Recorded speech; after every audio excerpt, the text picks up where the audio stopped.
then you had the big connection between what Hegseth was doing with his secret government material, and then his focus on leaks inside the Pentagon. Then the two were interlinked, and you couldn't get away from it. Michael Evans, welcome back to The World in 10. We need to talk about the Pentagon. Can you explain to me the current atmosphere in the Pentagon, how we got here, and why it has descended into this state at the moment?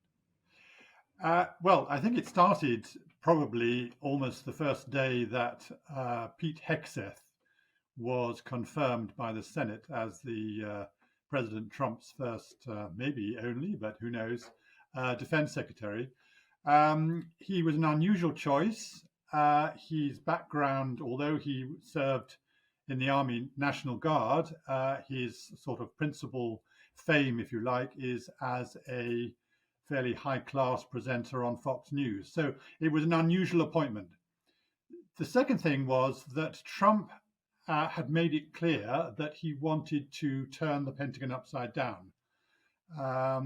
Not necessarily a bad thing. The Pentagon is, a huge organization, 26,000 or so actually employed inside the Pentagon, nearly 3 million altogether with the military outside all over the world. So he wanted to make sure that it was, should we say, streamlined and less bureaucratic, and that when he ordered a ship, he didn't want it in 10 years' time, he wanted it in 5 years' time. So a reasonable sort of vision, if you like, but he put Pete Hegseth in charge of this. Not a guy with any experience of running a major organization, let alone one as big as the Pentagon. So I think from pretty well day one, everyone working at the Pentagon was, should we say, wary at the very least. And many of them eventually became very fearful for their jobs because, again, when Elon Musk was appointed as this sort of super efficiency guy to streamline the whole of the federal government, he had his eye on the Pentagon as one of them. And a lot of people, not just, juniors, but senior civil servants who sort of their whole career is the Pentagon, were warned pretty well, your job's on the line. So unless you prove that you are the best and you're the most loyal to the new president, your job may be on the line. So I think there was an element of fear, if you like, from the very beginning. And that has increased ever since the new administration began. So a lot of people have either left the Pentagon, either because they've taken redundancy, which was offered to them, or because they've been fired, or they've been replaced or moved on or whatever. And there is an element of, certainly from the people I've spoken to, of intimidation, if you like, which is sort of, do your job that we expect or else. And this has created a really cautious, wary, fearful sort of atmosphere in the Pentagon, which I've never come across before. And I was Pentagon correspondent for the Times and was in the Pentagon pretty well every day for 3 years. So I sort of know the place reasonably well.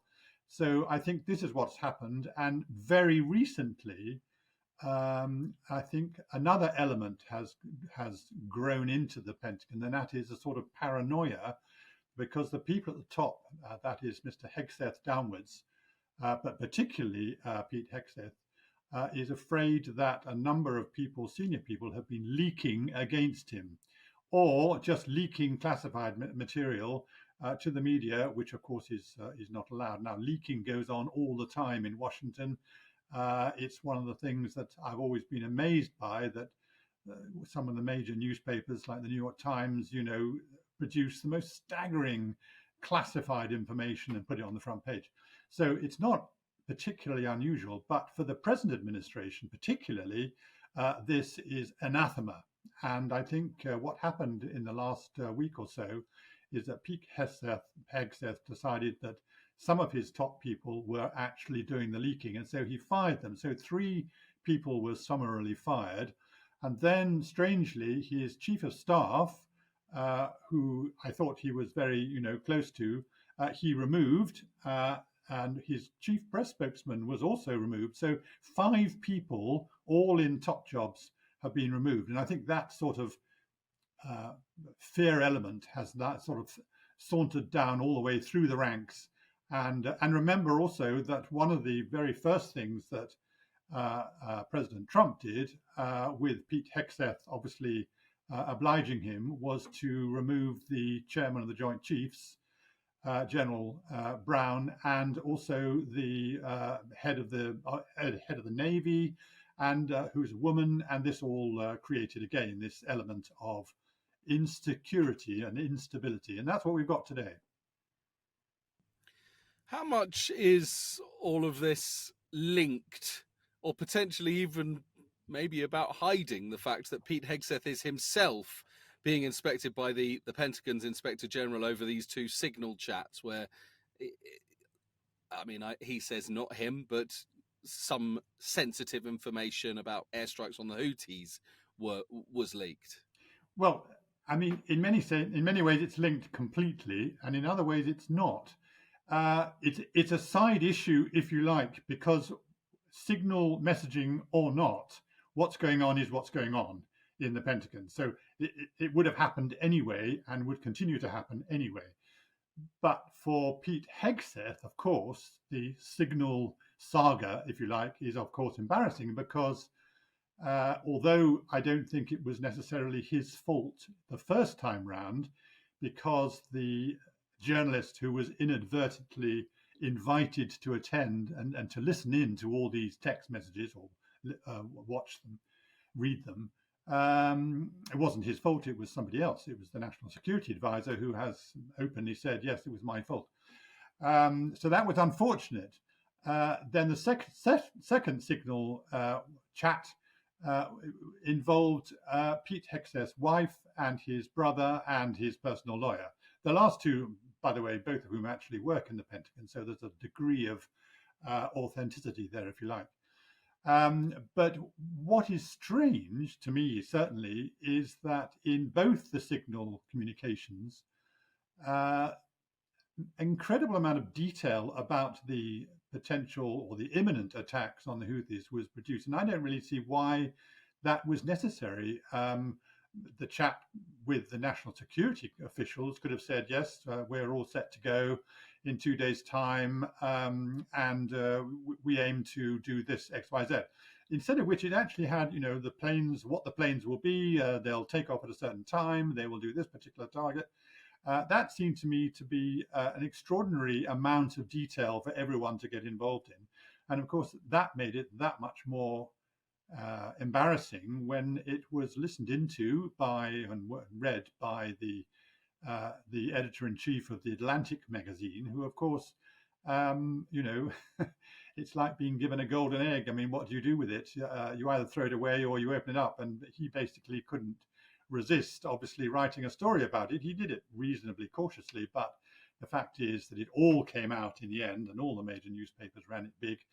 And then, of course, you had the big connection between what Hegseth was doing with his, secret government material, and then his focus on leaks inside the Pentagon. Then the two were interlinked, and you couldn't get away from it. And now, of course, every time you mention Pete Hegseth, you mention the signal secrets that were revealed to the world.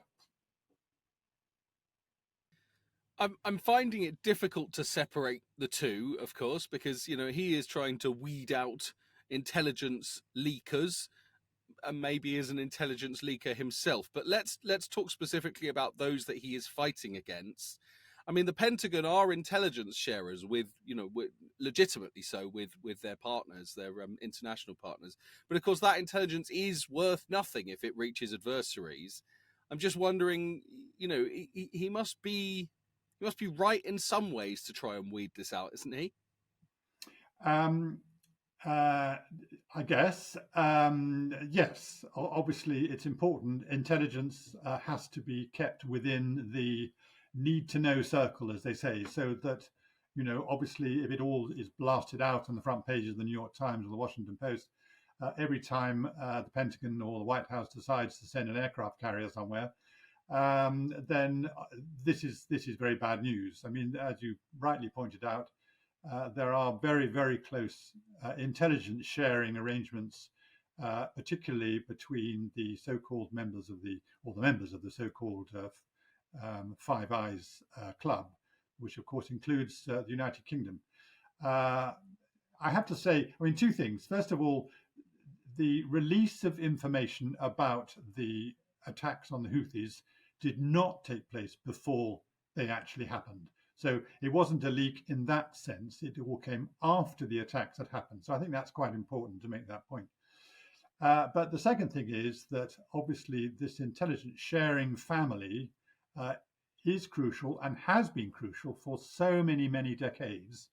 That inevitably, when there are serious leaks occurring in Washington, Washington being, the leader of the group, then obviously that has repercussions across this Five Eyes Club. However,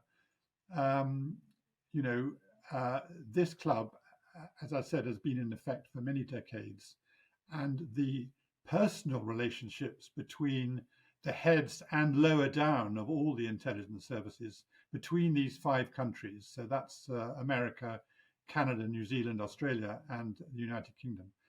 They are absolutely profound, and they are sacred, if you like. So whoever the president of America is, whatever he or she in the future does, those relationships are absolutely key and will remain. So there's a huge degree of trust, and the investment in intelligence is absolutely huge, and therefore we, the Brits, don't want to lose out on it. But obviously there are people who will be concerned that if there are terrible leaks in Washington, it will have an impact. I mean, there are leaks, in other countries too, but of course America has all the satellites. They have all the big stuff, intelligence, and we are, fortunate to be able to share in it, and we don't want that relationship ever to break down, and I don't think it will. But obviously, whatever goes on in Washington has an impact everywhere else. Is it not inevitable, though, that those relationships, that trust will be eroded, or even just doubt creeping in slightly, the more this sort of, running the Pentagon with fear and uncertainty continues? I mean, I'm wondering, I guess, whether Hegseth realistically can keep his job, because the moment that doubt does start creeping in, that's an impossible job to continue, isn't it? Well, I mean, I have to say, we do have a very different administration in the White House. I mean, patently, Donald Trump does not view America's allies in the same way as, let's say, his predecessors and all his predecessors. He's less tied to alliances, or so he says. I'm really just saying what he says. But he will also be aware, even if he isn't personally, he will be by the advice he gets from all the heads of the American intelligence agencies, that this sort of alliance is absolutely crucial. So all these things will eventually, may come to a head, and it's very difficult to predict what will happen to Pete Hegseth. Right now, he's on reasonably firm ground because Trump appointed him. He knew it would be a controversial appointment. The president doesn't want to be seen to have his judgment called into question. So right now, he and Pete Hegseth obviously are dismissing any suggestion that he should be fired or that he should be forced to resign, although there are some Republicans calling for this. Not many, but there are some. I think he will survive for the moment for those reasons, but who knows? If you look at the first administration that Trump ran, he lost a lot of his key players in a comparatively short time. First of all, his Secretary of State. So one can't predict what will happen, but I think Trump's instinct, will be to hang on to Hegseth, if only to say to everyone else, I appointed him, I'm going to stick with him, and whatever you say, he's doing a good job, and I want him to get on with it. Even if the relationships with the Allies remain strong, though, all this chaos must be music to the ears of American adversaries. Well, I mean, I would love to have a morning inside the Kremlin, for instance, just to listen to the chitter chatter. Um, the trouble is, it gives Vladimir Putin a huge amount of ammunition, if you like. He's engaged in this war in Ukraine. He's under huge pressure from Donald Trump to bring the war to an end. Um, and I think Putin is probably thinking to himself, well, Washington's got a lot of problems at the moment. I think I can play this one along as long as I can. And so I think he will be, look at the headlines with a degree of satisfaction. Quite what the leadership in Beijing thinks, of course, is even more difficult to predict. But I guess because they know that America presents the greatest rivalry to them in every aspect, economically, militarily, etc., that they will also take all this into account. Um, Beijing thinks long term more than probably any other country in the world.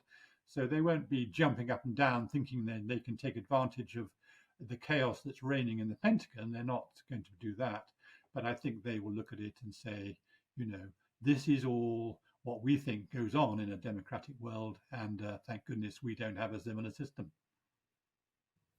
Just finally, it's one thing these staff living with huge uncertainty at the moment, and also the number of people that have actually gone. I just wonder to what extent these problems need to continue before we can actually look at the Pentagon and go, well, it can't actually even really be properly functioning at this moment in time, whatever Donald Trump tries to tell us.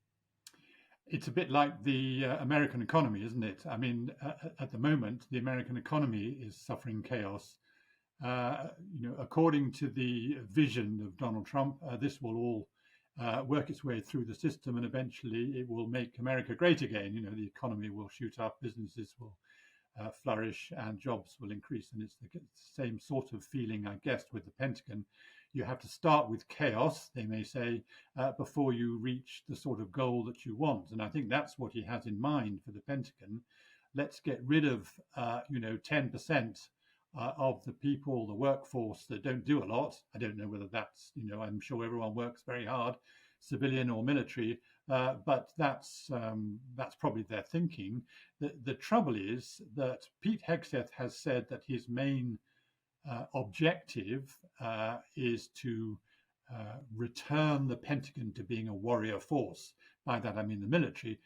They must be a warrior force first and foremost, which is nothing wrong with that.